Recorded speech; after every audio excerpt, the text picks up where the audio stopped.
kulit buah dan sayur ini kan ada di dapur kita. Gitu. Benar, Pak. Nah, kalau setiap petani membuat ekoenzim, berarti kita membantu pemerintah mengelola sampah rumah tangga, terutama sampah organik. Itu dua hal penting.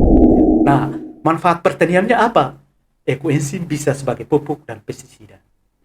Kita semprot di tanaman, dia dapat memberikan respon terhadap pertumbuhan tanaman. Terus sekaligus pestisida. Nah, apa dosisnya? Bagaimana dosisnya Pak Charles? Hati-hati, karena ekoenzim bersifat asam, maka pertumbuhan tanaman itu di pH net.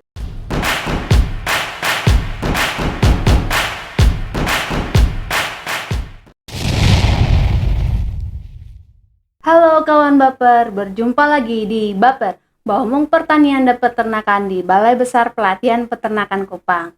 Nah, kawan Baper, episode kali ini khusus kita akan mengulik tentang apa itu ekoenzim.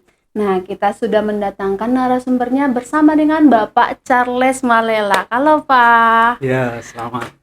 Bapak Charles Malelak ini adalah ketua dan sekaligus pendiri daripada ekoenzim di Provinsi Nusa Tenggara Timur. Dan tidak hanya itu kawan Baper, Bapak Charles ini adalah Kepala Bidang Distribusi dan Cadangan Pangan di Dinas Ketahanan Pangan Kabupaten Timur Tengah Utara.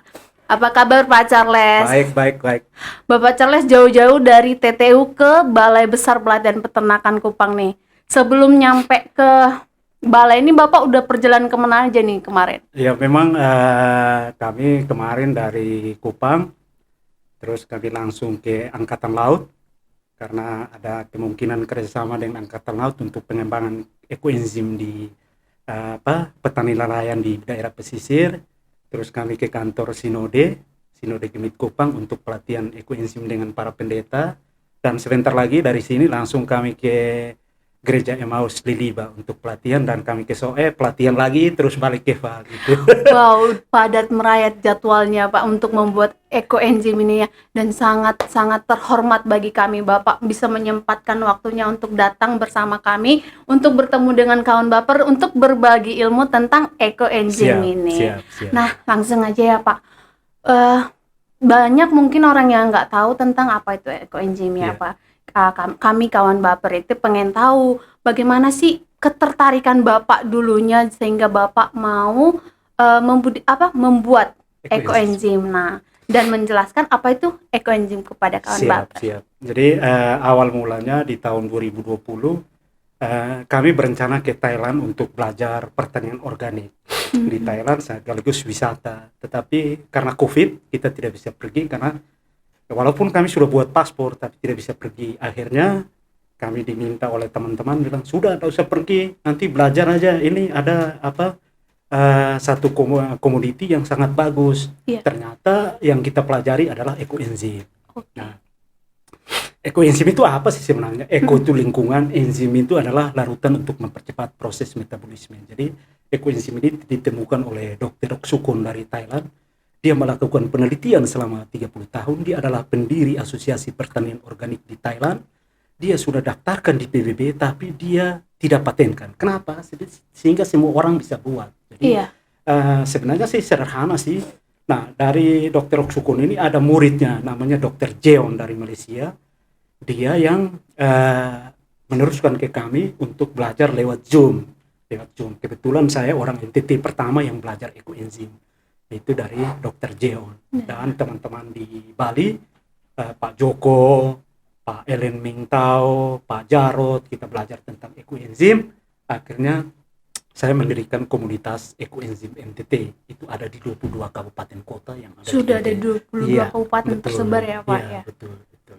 Jadi selain itu kami punya komunitas ada di Bali, di Gorontalo, di Manado, di Sulawesi Barat, di Bima, dan terakhir di Timor Leste. Dan kemungkinan dalam waktu dekat kami akan kerjasama dengan Kementerian Pertanian Timor Leste untuk pengembangan ekoenzim di Timor Leste. Ekspor ya Pak, sampai ekspor udah berusaha ekspor. Oke. Wow, 22 kabupaten di NTT dan di beberapa provinsi di Indonesia sudah ada komunitas ini, ekoenzim ini. Nah, apa aja sih yang dibuat Pak? Maksudnya ekoenzim dari asal produk apa yang Iya. komunitas Bapak buat, terus bagaimana sih proses pembuatannya gitu. Iya, iya. Kita penasaran nih Pak. Komunitas ekoenzim NTT ini punya 4 program pokok yang kami punya moto tiada hari tanpa ekoenzim. Jadi setiap hari kami membuat ekoenzim. Program kami ada 4, yaitu yang pertama itu melakukan pelatihan dan pembagian ekoenzim gratis. Jadi selama 2 tahun, mau mendekati 3 tahun ini, kami sudah melakukan pelatihan di 300 lokasi, baik online maupun offline. Ya. Terus kami membagikan ekoenzim sekitar 30 ton ekoenzim ke masyarakat secara gratis. Itu bagian dari pelayanan kami. Yang berikut kami juga mengembangkan apa yang disebut dengan lopo ekoenzim atau bank ekoenzim. Apa itu lopo ekoenzim? Di situ di satu tempat orang bertemu untuk membuat ekoenzim. Jadi yang punya gula, yang punya wadah, yang punya bahan organik ketemu di lopo, mereka buat ekoenzim dan gunakan bersama-sama. Yang ketiga, kami juga mengembangkan apa yang disebut dengan pengembangan pertanian berbasis ekoenzim melalui demplot-demplot di kelompok tani. Dan yang terakhir, kami mengembangkan produk turunan ekoenzim. Ada NPK ekoenzim, urea ekoenzim, kompos ekoenzim, bakteri jantan, bakteri betina, terakhir serum ekoenzim. Ada 13 produk turunan yang kami buat untuk membantu petani di desa dalam rangka mengatasi kelangkaan pupuk ini. Gitu. Jadi, nah, apa sih ekoenzim itu dibuat dari apa sih sebenarnya? Ada 13 turunan nih Pak. Iya, 13 turunan. Beberapa tolong jelasin Iya, Pak. betul. Nah, apa sih ekoenzim? Dibuat dari apa? Ekoenzim ini sebenarnya hasil fermentasi dari sisa kulit buah dan sayur, air dan gula. Gitu. Oke. Jadi 3 bahan itu ya, 3 bahan itu ya yang air. difermentasi selama 3 bulan dan prosesnya alami. Gitu. Nah, bahan-bahan itu rumus yang ditemukan oleh Dr. Suksun itu 1-3-10. 1 itu apa? 1 kilo gula, 3 kilo kulit buah dan sayur, 10 liter air. Itu difermentasi selama 3 bulan. Jadi kalau hari ini kita buat, hari ini tanggal 18 November, nanti panennya tanggal 18 Maret, 3 bulan. Kenapa 3 bulan? Memang kalau dilihat lama ya, kenapa 3 bulan? Tetapi ketika kita membuat ekoenzim, pada 2 minggu pertama itu menghasilkan gas. Iya. 1 bulan itu dia menghasilkan alkohol. Maka orang fermentasi untuk membuat anggur itu fermentasinya 1 bulan. 2 bulan dia menghasilkan asam cuka. 3 bulan dia menghasilkan enzim-enzim. Karena kita butuh enzim-enzim, maka kita buat prosesnya 3 bulan. Jadi taruhlah hari ini tanggal 18 tanggal 18 Maret. November. Tanggal 18 November kita buat, nanti tanggal 18 Maret kita panen. Kenapa tanggal 18? Karena disitulah enzim kuat terbentuk. Nah, 3 bulan berikutnya ya, 3 bulan berikut. Nanti pada tanggal 18 Maret kita panen, kita saring, larutan itu yang disebut dengan ekoenzim. Nah, tanda-tandanya ekoenzim yang menjadi itu seperti apa? Biasanya sifatnya asam, pH-nya di bawah 4. Gitu. Kedua, wanginya wangi fermentasi. Gitu. Seperti anggur lah wangi. Gitu. Warnanya Pak? Ya, warnanya kecoklatan karena fermentasi dari gula. Gitu. Nah, biasanya ketika kita membuat ekoenzim itu, membuat ekoenzim pasti jadi dan tidak mungkin tidak jadi. Tetapi pada tanggal misalnya pada tanggal 18 Maret itu kita panen, ekoenzim saya bau jelek sekali, tidak bau fermentasi. Wah, berarti Pak Charles tidak jadi dong. Oh enggak, gampang aja. Itu kenapa? Tutupnya tidak rapat sehingga terjadi kontaminasi, sehingga baunya bukan bau seperti anggur atau bau fermentasi. Tapi kalau udah seperti itu baunya, kalau terkena kontaminasi tadi itu masih bisa dimanfaatkan nggak Pak? Ya bisa. Gampang aja, tinggal buka tutupnya, taruh lagi gula 1 kilo, kita aduk, tutup rapat, nanti 2 minggu kemudian dia bau fermentasi. Oh gitu. ya. Gitu. Yang kedua, selain dia wangi, dia bau fermentasi, tapi ada ulatnya atau orang bilang magotnya. Iya, tidak usah takut, tinggal tutup rapat dia, jemur di sinar matahari 1 jam selama 3 hari berturut-turut, nanti 2 minggu kemudian hilang magotnya, bisa panen dan saring. Jadi buat ekoenzim tidak kenal tidak jadi, pasti jadi. Gitu. Pasti bisa dimanfaatkan ya Pak. Pasti bisa dimanfaatkan.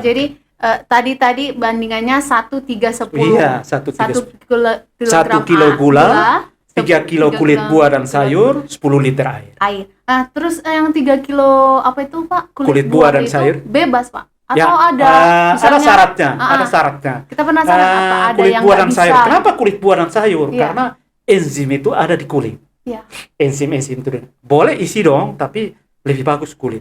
Contoh, pisang, makan isinya, kulitnya buat ekoenzim. Benar. Pepaya, makan isinya, kulit buat ekoenzim. Karena enzim itu ada di kulit dan isi. Jadi kulitnya yang kita ambil. Karena Lebih kita banyak di kulit ya, gitu ya, Pak? lebih bagusnya di kulit. Yang berikut, kalau kita buat ekoenzim, otomatis kulit buah seperti apa? Gitu. Iya. Kulit buah dan sayur segar. Jadi kita dapat pisang yang masak segar, yang busuk kita buang, ambil yang baiknya. Gitu. Jadi contoh pisang masak, makan isinya, kulitnya buat ekoenzim. Nanas juga begitu, makan isi kulitnya buat ekoenzim. Jadi kulit buah yang segar, yang lembek, yang sudah matang, itu yang kita buat ekoenzim. Jadi yang busuk kita buang, yang matangnya kita bikin ekoenzim. Terus kulit buah yang lembek, tidak yang keras. Yang keras seperti apa? Kelapa, kemiri tidak bisa bikin ekoenzim dong. Iya, gitu. Pak, kulit. Terus yang tidak mengandung lemak. Yang mengandung lemak seperti apa? Advokat, itu tidak bisa. Oh, kulit. Jadi Alpukat yang malah nggak bisa. berminyak, lemak, yang keras tidak bisa buat ekoenzim. Yang lembek. Oke, itu syaratnya ya, Iya, Pak, syarat. untuk kulit yang bisa Iya. dan yang nggak bisanya. Betul, Oke. betul. Nah, udah ketahuan nih proses pembuatannya, Iya. bener kan sampai panennya gitu Iya, ya, Pak. iya. Nah, sekarang kami penasaran nih, Pak. Kawan Bapak penasaran dengan manfaat ekoenzim itu sendiri apa aja? Ya, betul. Orang bilang ekoenzim itu larutan ajaib. Kenapa larutan ajaib? Karena satu-satunya fermentasi yang menghasilkan gas ozon itu hanya membuat ekoenzim. Nah, ada dua pertimbangan. Kenapa kita membuat ekoenzim? Yang pertama apa? Ketika kita membuat ekoenzim, semua orang membuat ekoenzim, semua petani membuat ekoenzim, lama-lama gas ozon kita akan Iya, semakin baik. terbaiki ya, Pak, Ya, ya, benar. terbaiki. Kenapa?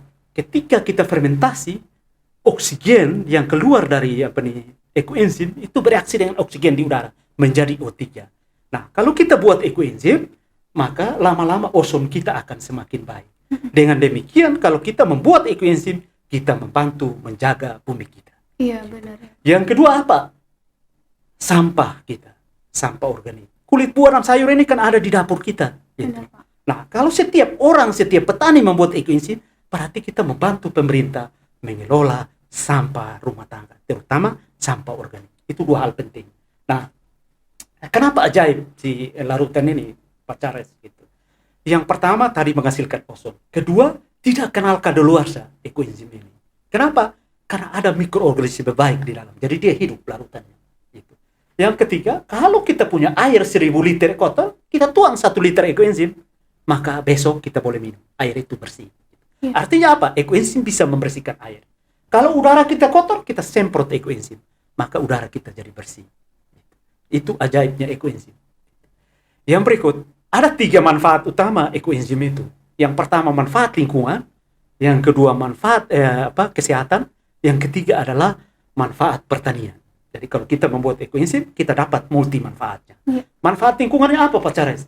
Yang pertama, bisa membersihkan air, menghilangkan bau, menghilangkan udara, membersihkan udara. Jadi kalau jamban kita bau, kandang ayam kita bau, kandang babi kita bau, kita campur ekoenzim dengan air, kita semprot, maka bau akan hilang. Tinggal dituang, Iya, semprot ya, dengan penggunaannya ekoenzim. ya. Terus air kita kotor, kita tuang ekoenzim. Air menjadi bersih. Itu Jamban kita bau, kita siram ekoenzim. Ekoenzim membersihkan menghilangkan bau. kalau yang membersihkan air itu tuang aja ke bak gitu, Pak. Ya, Itu apa? ada dosisnya. Oh, iya. Jadi dosisnya 1 cc berbanding 1 liter air. Jadi kalau misalnya volume air kita 1000 liter, kasih 1 liter ekoenzim, maka air itu akan menjadi bersih. Itu manfaat lingkungannya. Nah, manfaat pertaniannya apa? Ekoenzim bisa sebagai pupuk dan pestisida. Kita semprot di tanaman, dia dapat memberikan respon terhadap pertumbuhan tanaman. Terus sekaligus pestisida. Nah, apa dosisnya? Bagaimana dosisnya, Pak Charles? Hati-hati, karena ekoenzim bersifat asam, maka pertumbuhan tanaman itu di pH netral 6-7. Sementara ekoenzim pH-nya di bawah 4. Bagaimana, Pak Charles? ditaruh di air. 1 cc berbanding 1 liter air. Supaya Boleh basah. semprot setiap hari. Sehingga pH-nya naik. Jadi Iya. berapa? 7,9. Netral. Kayak kalau 7,9 berarti ketika kita semprot ke tanaman, berarti respon terhadap pertumbuhan sangat sempurna. Gitu. Maka itu bisa. Nah, yang berikut untuk kesehatan. Nah, ini kesehatan ini manfaat tambahan untuk ekoenzim. Apa kesehatannya?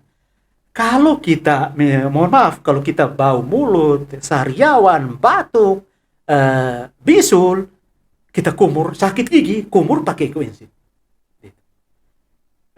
Ambil 1 sendok ekoenzim, taruh di 1 gelas air hangat, kita kumur, buang, kumur dia. Gitu.